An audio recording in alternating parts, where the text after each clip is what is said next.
And what if President Biden came up and said hi to you today? Nice day in Fort Dodge, and talked to you. What would you say to him? See what the back of that gentleman's hat says? I didn't see it. Right there. Turn around a minute. That's what the back of my truck says. And what is that? Joe Biden. You would say that to his face? Sure would. He's worthless. What's one thing you'd like to tell the president now, the good or bad or anything that you would say to President Biden? He says he could whoop anybody and stuff. I says, I'll take you out in the back alley and we'll see what you can do.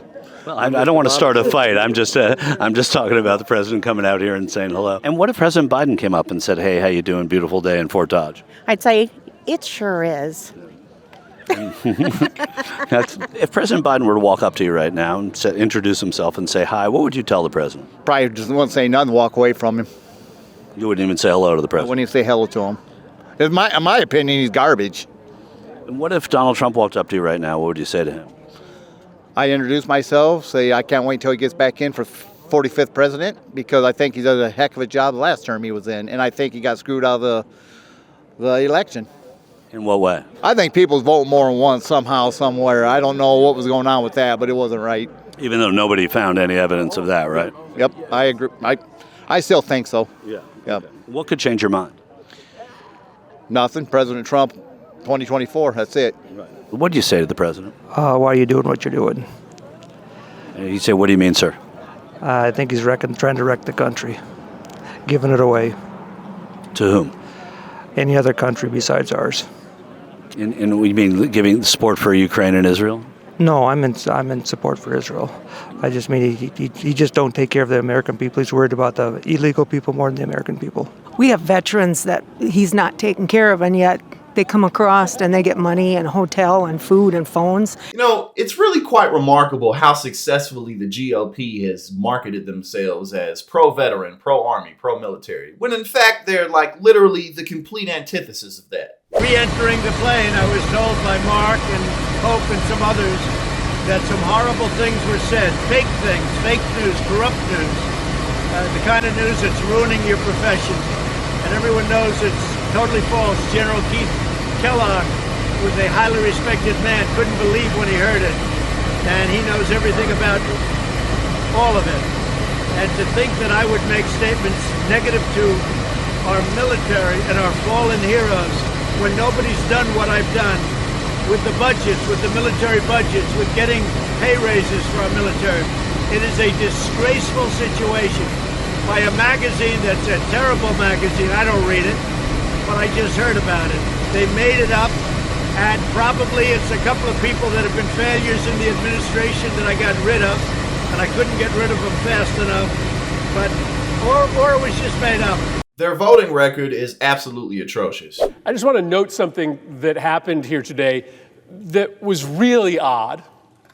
So a few weeks back, we came together and had a consensus bipartisan vote to stand up for our veterans. A number of Republican and Democratic legislators here, the House and the Senate, worked together to develop something called the PACT Act.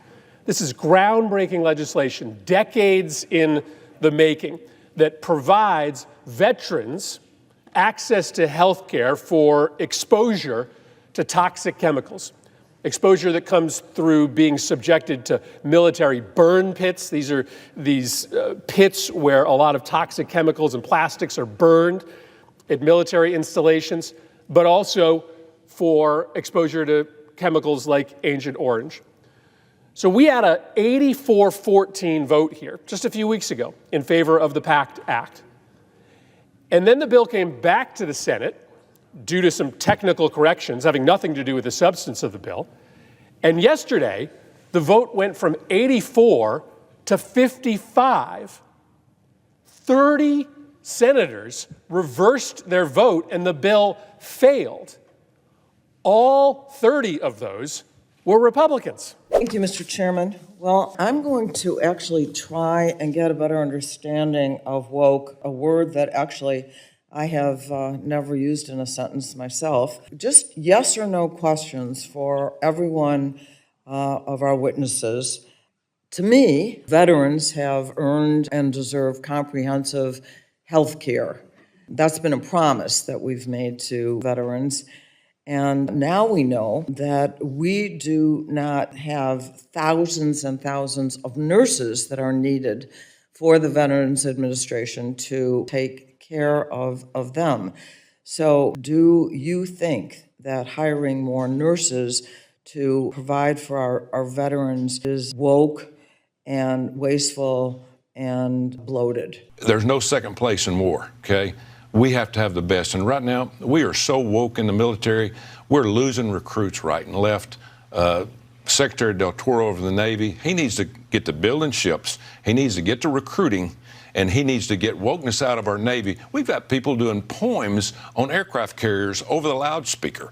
It is absolutely insane of the direction that we're headed in our military, and we're headed downhill, not uphill. I mean, listen, let's just start with Tommy Tuberville, okay? I know that's just one person, but that one man has literally been upholding 400 promotions in the military, right? Hundreds of promotions because of his views on abortion, okay? And every time Republicans get up and say anything to do about how, well, we can't attract people for the military, it's just too woke. You know, there's just too many gay people, too many trans people in the country. They're just too big of sissies to want to fight and die for the United States.